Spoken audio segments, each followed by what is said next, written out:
Mat drills at Ohio State are legendary, and they're also a bit of a mystery, I guess, if you haven't lived it, which fortunately on the Boren Blitz, on the beat brought to you by the Waterworks, we do have someone who's walked in those shoes in the Woody Hayes Athletic Center. He is Zach Boren. I am Austin Ward. Winter workouts underway for the Buckeyes, Zach. I know it's got a special place in your heart. Yeah, I mean, mat drills are bringing back a time in life when I was a little bit more up on my toes. My body felt a little bit better, and mat drills wasn't as devastating to my body as it would be right now. But it was a time when, especially it being the first year ever of mat drills, being my senior year, it was a time of new beginnings. It was a time of intensity. It was a time of changing culture. I mean, there were so many things that went into mat drills that first year, and obviously they've evolved over time. But to be able to live it, breathe it, be a part of it is something I'll always remember for sure. We got a number of emails into the mailbag, and you can also reach out to us, by the way, at the Austin and Berm Show at gmail.com. And they're like, you guys talk about mat drills, you talk about winter workouts all the time, but like, we don't know what they are. And well, yeah, because I haven't got to take part. And by the way, I don't think there's any way I could survive them with Mickey Marotti and now Anthony Schlegel back in the Woody and leading these drills. But I guess at its most basic, Zach, what makes it different than just like popping into the weight room and throwing around some iron? So you're not really throwing iron during mat drills. It's one of those things where they try and make it most realistic for what it's like playing during a football game. And what I mean by without actually playing, right? And what I mean by that is you can go into the weight room and throw around iron and squat and bench and do all the auxiliary lifts and do all those things. Well, you're not benching on a game day in Saturday in the fall, right? You're not squatting on a game day in this in the fall. So when you go into mat drills, it's combining strength and working out with realistic application to what it's like in game day. So it's a lot of hand fighting. It's a lot of full body work, grueling. You are going for, 6 to 8 seconds all out, fighting against other guys, fighting against machines, fighting against yourself. Like, you're doing all these things to make it most realistic to what it's like during a play on a Saturday, right? There's times during a game where you're going to have to defend a block, put your foot in the ground, turn, run 20 yards, have to make a play, strip the guy, do whatever. There's times that, guess what? It's 4th and 1. You're going to have to gruel and get on all fours and, pigeonhole a guy, right? And get as much penetration as possible. So they try and make it as most realistic from an off-season training standpoint to what it's like in real life playing football, the strength, the mindset, all of those things that you need to be successful. So it takes its name from like wrestling mats, right? Correct. So shouldn't say the entire word, Woody, half of the indoor football facility has wrestling mats out on it. So it's been a little while, but if I were to take a guess, it's probably 10 full wrestling mats, and you got the full circles and everything. And so you're on a wrestling mat essentially the entire time. And every wrestling mat is a different station where coaches, strength staff, everyone is involved at each mat. And each mat's a competition. They put you in a group of like-minded individuals, of, a lot of offensive linemen are together, defense linemen are together, linebackers, running backs, wide receivers, DBs, like all those things. And they pair you up with guys where you are going toe-to-toe with those guys at all time. Obviously, some drills are different than others. Some is as simple as tug of war against another person. And, if they're like, hey, tug of war, what's that? Hey, listen, during a football game, right? And you're hand fighting with someone, or you're taking on a block or trying to shed a block.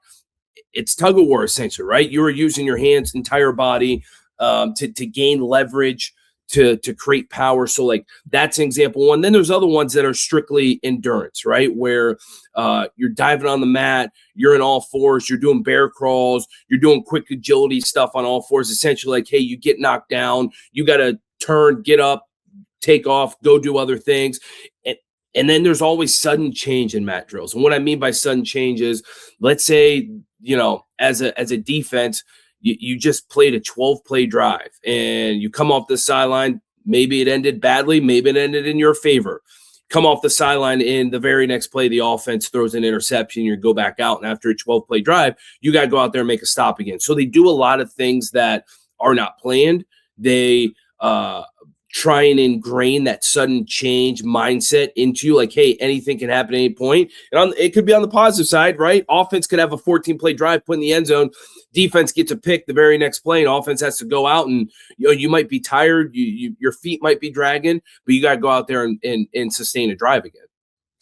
So when you said this was a change for you, I remember some famous words maybe being exchanged between you and Mickey Marotti or Urban Meyer early in that tenure. Like it doesn't seem like the initial installation of mat drills was greeted all that fondly at Ohio State.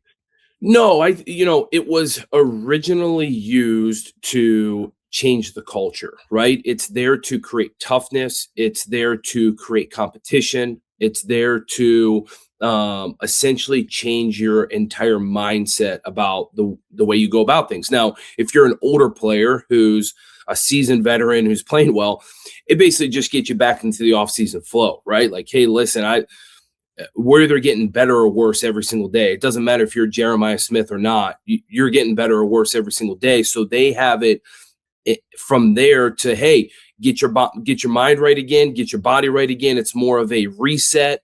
Like, hey, Jeremiah, you want to dominate every single game next year, right? Well, you better dominate mat drill every single day, because that just gets you ready for the season. Now, the young guys are the guys who haven't had much playing time. It's their time to be like, hey, this is what it takes to be an All-American. This is what it takes to start at Ohio State. You need to dominate mat drills. You need to change your mindset to say, hey, I'm going to compete each and every day, no matter how hard it is.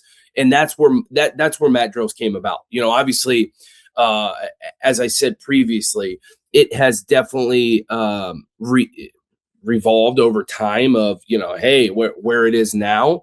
Mm-hmm. But when we first started, it didn't matter who you were, didn't matter how many snaps you played at Ohio State, didn't matter if you were John Simon or you were an incoming freshman that had stepped foot on campus for a week, right? It was a time that we were going to beat you up. We were going to tell you what it takes to build a winning program, a winning culture.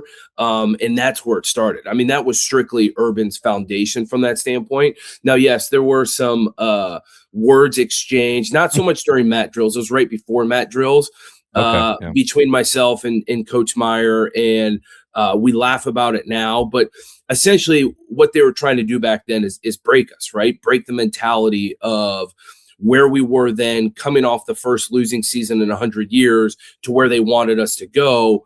And as you sit back and look at it, you're like, man, they did a great job of it. There's a reason why mat drills is around. They obviously make it fun. You bring up mat drills. My very first, or the first thought that comes into my head is, there's one station. I don't know if they do it now, because for a number of years it got pretty bloody and messy. But one is, everyone knows what an army crawl is from that standpoint. And there were two lines on the wrestling mat. One where you started in a line up maybe 10 yards out, not even 10 yards out, probably 6 or 7 yards away. And the one person's on their stomach on an army crawl. You're not allowed to get any kind of space underneath your stomach. The guy that you're going against is on top of you, essentially, in a normal wrestling match, and you get 10 seconds, I think it was 10, maybe 15, for the person on the ground to go from that line to the other line. And the person on top had to do everything they possibly could to prohibit that person from getting that line. So you are fighting on the ground, tooth and nail, to not let that person army crawl to get to that line. And so John Simon and I were always matched up, right? Kind of outside linebacker, fullback from my standpoint. And so we were always matched up. And that's the first thing that comes to mind. And there were so many times where Johnny and I would get up from that mat from our turn, and we'd have bloody lips, and someone's tooth would be bleeding, and I mean it was it was so much fun. But from that standpoint, it was intense. Like, it is intense. Just to give you a little snippet of what one of the stations was like, but it tells you, hey, teach you how to fight, right? Hey, balls on the ground and you're in a scrum. How are you going to fight and get to that football? Or when you're on the ground, or you can do everything you can to prohibit that person from getting to the end zone. Like, that's just the mindset that it teaches. I think the next time Ohio State is looking for an NIL revenue stream, they need to just put on pay-per-view of mat drills and let people watch guys like you and John Simon battle to the death out there. I mean, essentially that's what it's like. That's what it was. And imagine that's one station, and while you're at that station, there's probably 4 turns, right? Each person's on their stomach twice. So you go 4 rounds, and then guess what? After, 5 minutes or whatever it was, whistle blows and you're moving on to the next station, and it's something different, right? Next one might be tug of war. Next one might be whatever. I mean, the list goes on and on. I could give so many examples, and they try and change it up to make things new every single week and make new competitions every single week. But it's truly, they try and make it a war for 60 minutes, for an hour, where you're competing against someone. It's grueling, it's tough, it's bloody. They just try and try and put that toughness or that mindset into you to compete. Yeah, I mean, well, winter can also be a war for your home, so make sure that you keep your home winter ready with the Waterworks and Hetter energy savings plans. Get priority heating service, members-only savings, and continuous comfort all year long. Call today to schedule the Waterworks and Hetter, 614-232-2222. So, Zach, when you look at this in winter workouts, we've got like 6-ish weeks of this for the Buckeyes before they get back out there for spring ball. So if you're eyeballing this roster, who are some players or some positions that you think need to maximize this stint with Coach Mick to be ready for this 2026 season? Because you said this last week, this is when the foundation has to be set. Yeah, I'm always a firm believer on this. Doesn't matter what offseason it is, for sure, the offense and defensive line. I mean, I am always a firm believer in that, because football is won in the trenches. It always is. You look at the last number of national champions, and all of them have an elite front 5 on the offensive line and a front 4 on the defensive line. And when you look at this Ohio State team, and especially how the season ended, even with a super talented and veteran offensive line group coming back, they didn't end the year very well. Right? Against Indiana, against Miami. And so this is their time to get in the weight room, have that reset, change that mindset of, hey, listen, I look at that schedule in 26, and there are going to be some games where the offensive line is going to have to lead us to paradise, right? They are going to have to put their hands in the ground, come off the football, and move some dudes. And I know Coach Mick's going to be super excited to get that group in the weight room. And then you look at the other side, the defensive line, right? And this is a group that lost a lot this past offseason. It's a group that is going to be replacing some absolute dudes that are going to have great careers in the NFL. And at the same time, it's a group that possibly 2 starters might be coming from a different school, right? In our transfers from Alabama. So you look at that, and even though they come from a great program like Alabama, every program's different, right? And you still want them to buy into the culture and the way we do things at Ohio State. So it's going to be crucial for them to get into this weight program with Coach Mick, with Schlegs, with that entire team, and see what it's like to truly train like a Buckeye. And they talk about that all the time. We train like a Buckeye. It's different than anywhere else. And I had I had a great relationship with Seth McLaughlin, had a lot to do with his NIL package here at Ohio State. Yeah. And so I become super tight with Seth. Well, within the first couple weeks of him being on campus and me checking in with him and seeing how everything was going, his number one thing that he always came back to was, this strength program's different, man. This off-season program's just different, right? Like Alabama, I thought we worked hard and did a lot of things. And guys, this was basically Saban, right? This was a Saban program, right? Yeah. And so he goes, I came here, and he goes, it's just different with Coach Mick, with all these guys. Schleggs was in there that offseason. That's when he just did the offseason. But he goes, we lift heavier here. We work harder here. We grind, like we just grind. And he goes, I love it because I like lifting heavy. I like, getting in the weight room and throwing around iron and doing just tough things because it makes me better as a football player and what I need to do. And so to get all of those defensive linemen in from Alabama to build on what this offensive line was able to do through the first 12 games of last year, it's just going to elevate their game even more. And as I said, Coach Mick talks about it all the time. We're either getting better or we're getting worse. And so how can those two position groups get better this offseason? Because we're going to need both of them big time in 26. Yeah, and it's a fascinating dynamic as well, Zach, because you look at that offensive line and you have 4 starters back plus, backups with experience who you'd like to get involved in some form or fashion. Josh Padilla, Ian Moore, Gabe Van Sickle. You have a ton of experience, but as you mentioned, the season didn't end on the note that they wanted. On the other side, the defensive line was part of a historically dominant group. Like the production, I don't think, in my opinion, you can't blame them for the losses against Indiana or Miami, but you're losing Caden Curry, you're losing Caden McDonald, you're losing Tywan Malone, got Kenyatta Jackson back, and he might be one of these picks where he could potentially wear the block O. That's also earned by setting the tone, but he's going to have to bring along a bunch of new faces or younger faces. Zion Grady, Epi Satanale, you mentioned, James Smith, Quay Rousseau, that group is going to be relying on Kenyatta to set the tone. So they're all they're not even heading into this winter workout phase on the same tone, but they've got to get the same work done. They have to. And even you brought up a guy like Kenyatta, and even though he's the leader of that group, Kenyatta's been outspoken about how 25 wasn't his best season. I mean, there's a reason why he came back to Ohio State. He wanted to go off to the NFL. And I'm sure if he had the season that he wanted to, he would be leaving, right? So There's a lot of, I'm not going to say pressure, there's a lot of opportunity for Kenyatta to better his game, right? And this is his money year. There's no coming back. And that's the other thing.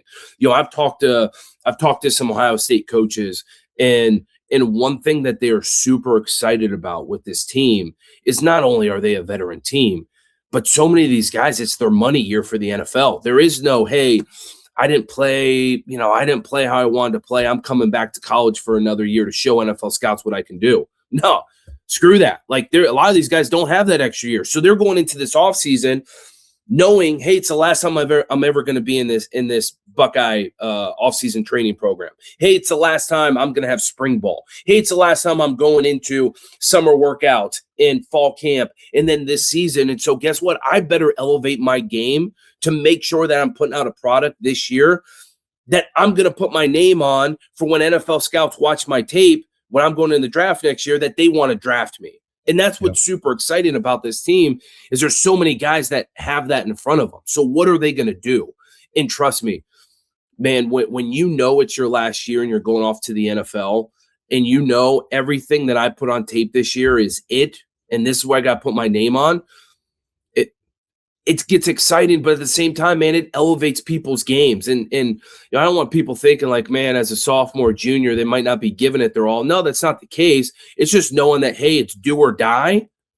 It adds a whole new element and creates a sense of urgency around these guys that you don't always have from that standpoint.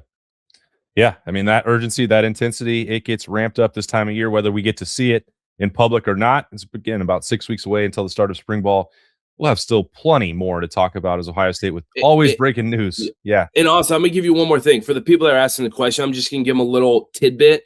So how it used to go, and it's fairly certain to the schedule, just to give you mat drills and all that, so people, as they're working out during the week, can understand what a normal offseason program's like, right? So Monday, there's normally 3 lifting groups, 6 a.m., 8 a.m., and then like a 3:30 p.m., I believe, right? So those 3 lifting groups.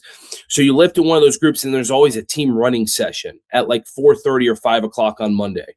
Tuesday is the same lifting groups. None of that outside of that. So essentially, you're working out twice on Mondays. Wednesday morning, 6 a.m. mat drills. Middle of the week, it's bam, we're getting after it. Monday, Tuesday split up, right? Like Monday might be an upper body focus where it's, chest and back. Tuesday might be lower body where you're doing that. And then Wednesday's mat drills, you're not lifting a weight, but my God, are you working your ass off? Then Thursday's the same thing where you got 6, 8, 3:30, whatever it might be. At that point, it might be, if you did upper body Monday, it's another upper body Thursday, but instead of chest and back, you might be getting shoulders, shrugs. You might get a little bit more chest or whatever it might be. If you're just doing big flat bench on Monday, you're hitting more of an emphasis of like a incline press or something like that. And then you also have another team run on Thursday at night. 5 o'clock. Then Friday is normally always a team workout. I think they used to split it up into 2, like a 6 a.m. and a 7:30 a.m. or whatever it might be, but it's always a full team workout, and that's a lift, right? So, they used to have Valentine's Day Massacre. They used to have the Harley Davidson workout. They used to have all these things, but Friday's a big time. Get after. A lot of times it was legs. I know, we used to get after it with deadlifts on Friday from that standpoint. So then you don't really have anything Friday after afternoon or anything like that. And then Saturday, almost everyone's in, and it's auxiliary lift again. Quarterbacks, wide receivers are throwing the football.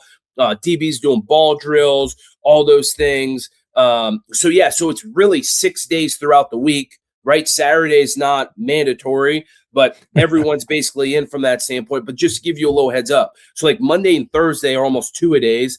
The Wednesday's mat drills, Tuesday, Friday, you're getting after it, only 1-a-days. But yeah, man, so that just gives you a little snippet of how the offseason works. And they run that up through the start of spring ball. So it's a 6, 7, 8-week program. Obviously, it depends when you end the season. Heck, I think national championship last year may have only been like a 5-week off-season program. But you do that for 6, 7, 8 weeks, man. You can change your body. You can do a lot of things during that time.